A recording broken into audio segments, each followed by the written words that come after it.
भोग अंतराय। भोग किसे कहते हैं? किसी भी वस्तु का एक बार उपयोग करना भोग कहलाता है। जैसे भोजन, पानी। अब उसमें अंतराय कर्म कैसे कार्य करता है?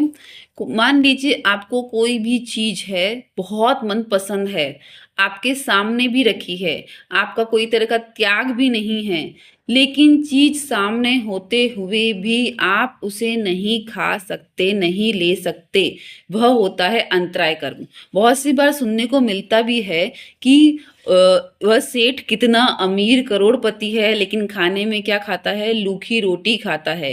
क्यों? क्योंकि उसने भोग अंतराय कर्म बांधे हैं। हमारे शास्त्रों में भी एक बहुत सटीक उदाहरण है, करोड़पति मम्मन सेठ का, जिन्होंने महाराज साहब को गोचरी में एक केसर का लड्डू बोराया।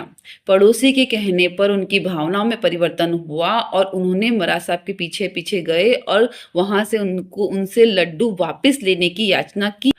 इस कर्म के अंतराय के कारण, करोड़पति होने के कारण, अपार संपत्ति होने के कारण भी ममन सेठ अपनी संपत्ति का कोई भोग नहीं कर सके।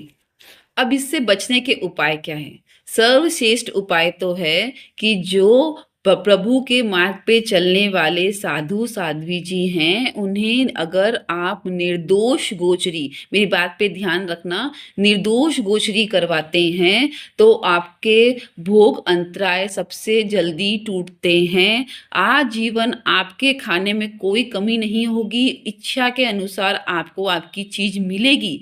इस बात की पुक्ति हो जाती है यदि हम निर्दोष गोचरी बौराते हैं। दूसरा है, अगर किसी निर्दोष पक्षी और पशु को अगर हम खाना खिलाते हैं तो उनके द्वारा मिले हुए आशीर्वाद से कभी आपको रोग नहीं आते हैं और कभी भी आपको भोग अंतराय नहीं लगते हैं। लगे हुए भोग अंतराय भी टूट जाते हैं।